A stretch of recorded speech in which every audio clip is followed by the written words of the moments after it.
Good morning friends. और आज हम लोग क्या देखेंगे, तो आज हम लोग जो बिहार में आर्ट एंड कल्चर के बारे में पढ़ रहे थे, तो कहा जाए कि आज हम लोग का पूरा उसका रिवीजन हो जाएगा। यानी कि बिहार की कला एवं चित्रकला के विकास पर एक निबंध लिखिए क्वेश्चन है। इसका मतलब क्या हुआ कि बिहार से संबंधित जितने भी आर्ट है एंड पेंटिंग सबके बारे में जानकारी प्राप्त हो जाएगी। तो आर्ट एंड पेंटिंग में क्या, तो बिहार संबंधी जो पेंटिंग होते हैं उसमें आपको मुख्य रूप से मधुबनी पेंटिंग, पटना कलम, यही दो होता है मुख्य रूप से। और थोड़ा सा जो अंगिका पेंटिंग है, जैसे विक्रमशिला क्षेत्र या भागलपुर में जो विकसित है उसको स्नेक पेंटिंग या पटुआ पेंटिंग भी कहते हैं, एक वो वाला है थोड़ा सा। और कला में मुख्य रूप से जो यहाँ पर राज्य रजवाड़े शासन किए थे उस समय जो कला यहाँ पर विकास हुआ, जैसे सबसे अधिक मौर्य कला से संबंधित तो मौर्य कला, और फिर पाल कला। यह मुख्यतः चार है जो पढ़ने ना रहता है और इसी संबंधित क्वेश्चन आते हैं। तो देखते हैं, अगर इस पर एक निबंध लिखना हो, यानी पूरे बिहार में कला और पेंटिंग के बारे में और कोई पूछ दे तो क्या हम बोलेंगे। देखिए, कला एवं चित्रकला किसी भी क्षेत्र के सांस्कृतिक जीवन की पहचान होती है।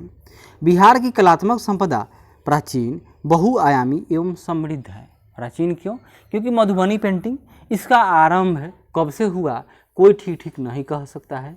कुछ लोग कहते हैं कि जब सीता जी का विवाह हुआ था तो उस अवसर पर जनक जी ने अपने आसपास की जो वहाँ की महिलाएं थी उन लोगों से जो पेंटिंग या कला बनवाया था वही मधुबनी पेंटिंग है, जो जिसमें मुख्य रूप से देवी देवताओं के चित्र बनाए जाते हैं। दूसरा मौर्य कला, तो मौर्य कला है जो मौर्य वंश से संबंधित है।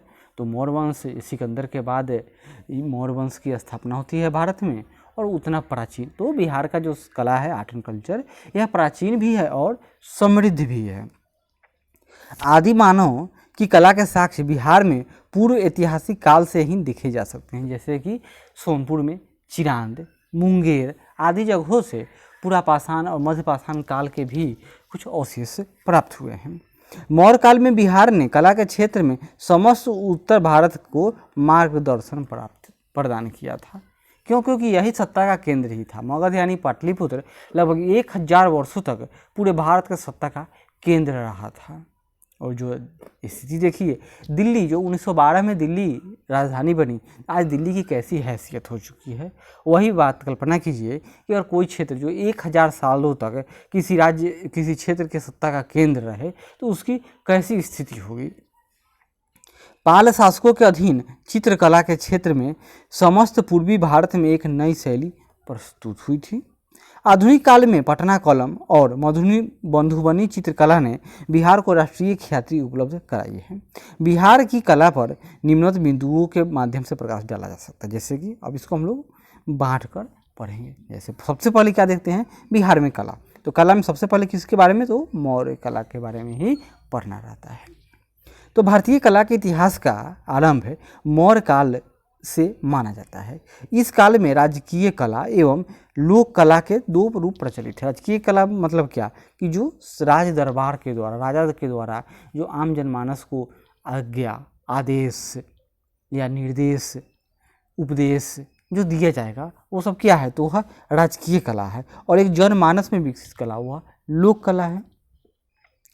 चंद्रगुप्त मौर्य का राजप्रसाद राजकीय कला का पहला उत्कृष्ट उदाहरण मिलता है, जिसके अवशेष पटना के कुम्हार गांव, यहाँ देखिए पटना के कहाँ है, तो कुम्हार गांव में खुदाई से मिले हैं। इसके फर्श एवं छत लकड़ी के थे जिससे ये नष्ट हो गए, एवं इसमें बलुआ पत्थर के 40 पॉलिशदार चमकदार पाषाण स्तंभों का प्रयोग हुआ था। कहीं 40 मिलता है, कहीं 84 मिलता है। और फाहियान ने इसे क्या कहा था कि यह मानव के द्वारा नहीं बनाया गया है, यानी कि यह देवों के द्वारा निर्मित है। बलुआ पत्थर से बने अशोक स्तंभ भी मौर्यकालीन कला के उत्कृष्ट नमूने हैं जिन पर ईरानी प्रभाव दिखता है। अब ऐसा क्यों? क्योंकि जो हकमनी डायनेस्टी ईरान में था, कहा जाता है कि वहाँ से यह कॉपी किया गया था। लेकिन सोचने वाली बात है कि जो वहाँ पर था वहाँ पर इमारत के ऊपर से इस तरह से बनाया जाता था, और एक ही साथ में बहुत सारे जो मीनारें बनाई गई थी या स्तंभ कहिए, लेकिन वह एकाश्म पत्थर के न थे। वो जोड़ जोड़ कर बनाए गए थे और किसी चबूतरे के ऊपर थे। लेकिन जो मौर्य काल का है वह एकाश्म पत्थर पर है और जो महल से बहुत दूर आम जनमानस को राजा की आज्ञा सुनाई दे बताने के लिए एकाश्म पर सिंगल एक पत्थर को ही तराश कर और इस तरह से बना दिया गया था, और जिस पर कहीं कहीं रॉक एडिट यानी कि राजा के आदेश भी उत्कीर्ण किए गए हैं। तो इन दोनों में अंतर है, लेकिन कहा जाता है कि जो अशोक का यह अशोक स्तंभ है यह इस पर ईरानी प्रभाव दिखता है। चलिए आगे देखते हैं। अशोक ने स्तूप निर्माण को प्रोत्साहित किया। सांची एवं भरहुत के स्तूपों का निर्माण उसने ही करवाया था।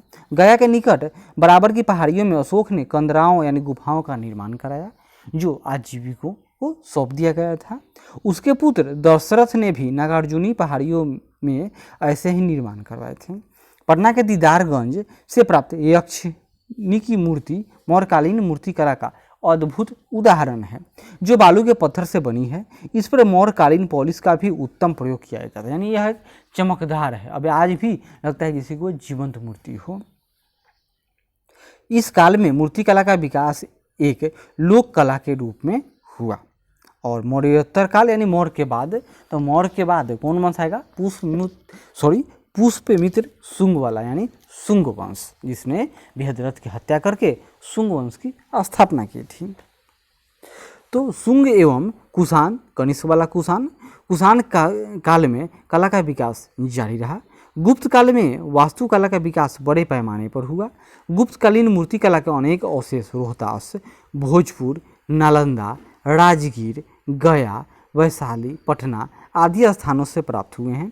इनमें बौद्ध धर्म की तुलना में हिंदू धर्म का प्रभाव अधिक है। किसमें? तो गुप्त काल में, क्योंकि गुप्त काल इसी साबित होता है कि गुप्त काल में बौद्धों का प्रसार न था। गुप्त काल मुख्य रूप से वैष्णव धर्म पर आधारित एक राज्य व्यवस्था थी। और पाल कला फिर पढ़ना रहता है। पाल कला के अवशेष बिहार में प्रचुरता से मिलते हैं। और पाल वंश है, इसका संस्थापक कौन था? गोपाल था। इस काल में कांस्य एवं प्रशस्तर मूर्तियों की एक नई शैली का उदय हुआ, और इसके मुख्य प्रवर्तक कौन थे? तो धीमन एवं विथपाल थे, जो धर्मपाल एवं देवपाल के समकालीन थे। कांस्य मूर्तियाँ ढलवा किस्म की थी, जिसके सर्वोत्तम नमूने नालंदा तथा कुकरीहार यानी गया के निकट से प्राप्त हुए हैं। और इन मूर्तियों में बुद्ध, बोधिसत्व, अवलोकितेश्वर, मंजूश्री, मैत्रेय तथा तारा की हैं। इनमें से कुछ हिंदू देवी देवताओं की भी मूर्तियाँ हैं। पत्थर की मूर्तियाँ काले बैसाल्ट पत्थर यानी ब्लैक बैसाल्ट स्टोन की हैं। समानतः इन मूर्तियों में अलंकरण की प्रधानता है। कलात्मक सुंदरता का एक और उदाहरण एक तख्ती है, जिस पर स्त्री को श्रृंगार करते हुए दिखाया गया है। और मैत्रेय जो भावी बुद्ध हैं, उनका भी संबंध किससे है? तो पाल काल से ही है। मध्यकालीन स्थापत्य कला, मध्यकाल मतलब बख्तियार खिलजी ने क्या किया था? तो पूरे बिहार या लखनऊती यानी कि बंगाल तक ये अपना क्षेत्र विस्तार कर दिया था, और इसी ने नालंदा महाविहार को जला दिया। तो तुर्क, अफगान और मुगल शासकों का स्थापत्य कला के क्षेत्र में विशिष्ट योगदान रहा। तुर्क काल की सबसे महत्वपूर्ण इमारत बिहार शरीफ स्थित मलिक इब्राहिम या मलिक बयां का मकबरा है। इस पर तुगलक शैली का प्रभाव दिखता है। सासाराम में स्थित शेर शाह का मकबरा अफगान शैली का प्रतिनिधित्व करता है।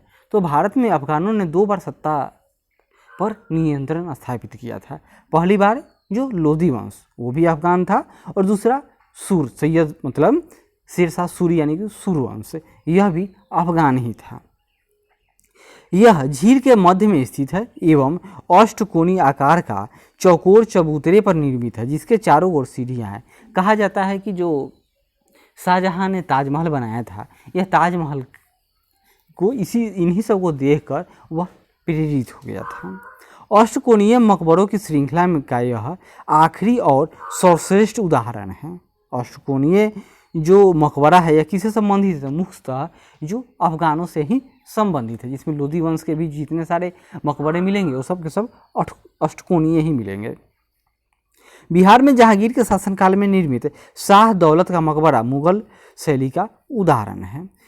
अब यूरोप वाले आए थे तो उनका भी कुछ उदाहरण, जैसे देखिए यूरोपीय स्थापत्य का भी प्रभाव बिहार में देखने को मिलता है। जैसे पटना कलेक्टरी एवं पटना कॉलेज के भवनों पर जहाँ हॉलैंड की शैली यानी हॉलैंड यानी डच का प्रभाव देखने को मिलता है। क्या? तो पटना कलेक्टरी एवं पटना कॉलेज के भवन की बात हो रही है।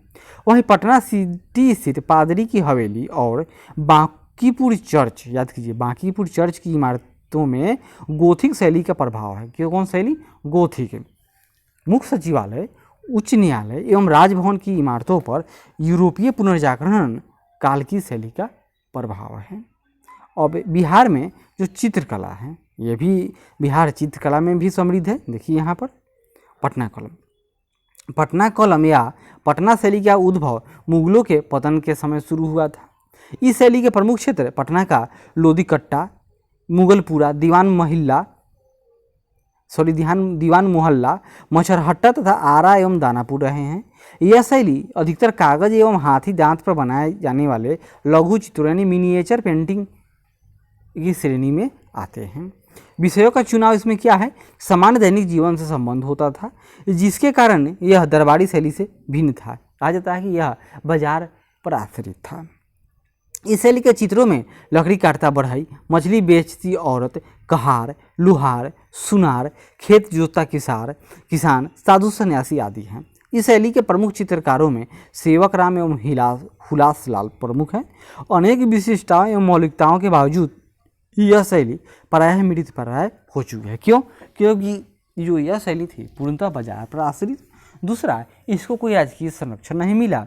तीसरा, जब प्रेस आ गया तो एक ही तरह के जो चित्र थे इनका दोहराव आरंभ हो गया, अतः वह दोहराव वाला जो पेंटिंग होगा वह सस्ता बिकेगा, जबकि यह मैनमेड था, इसमें बहुत समय लगता था, यह महंगा था, जिस कारण यह बाजार में टिक न सका।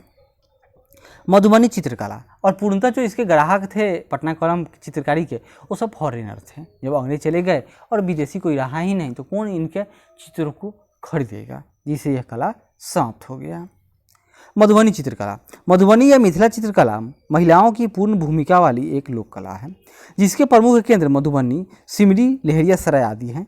चित्रों में दुर्गा, राधा कृष्ण, सीताराम, शिव पार्वती, विष्णु लक्ष्मी आदि का चित्रण अधिक होता है। देखिए यहाँ पर मधुबनी चित्रकला है पूर्णतः यह कहा जाए कि हिंदू धर्म में देवी देवताओं पर आश्रित है। वहीं जो पटना कलम है यह सेकुलर था।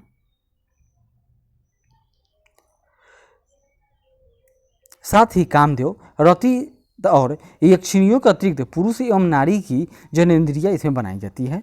पृष्ठभूमि के लिए पशु पक्षियों और वनस्पतियों के भी प्रतीकात्मक चित्र बनाए जाते हैं। यानी कि यह जो मधुबनी पेंटिंग है यह सिंबॉलिक है। चित्रों में मुख्यतः प्राकृतिक रंगों का प्रयोग किया जाता है एवं चित्रों को अंगुलियों या बांस की कूंची से बनाया जाता है। विगत वर्षों में इसकी लोकप्रियता देश विदेश में बढ़ी है। इस शैली के प्रमुख कलाकार पद्मश्री सिया देवी, कौशल्या देवी आदि प्रमुख हैं। शशिकला देवी के चित्रों की प्रदर्शनी जापान में हो चुकी है। जापान के तोकामाची सिटी में मिथिला पेंटिंग का संग्रहालय बनाया गया है।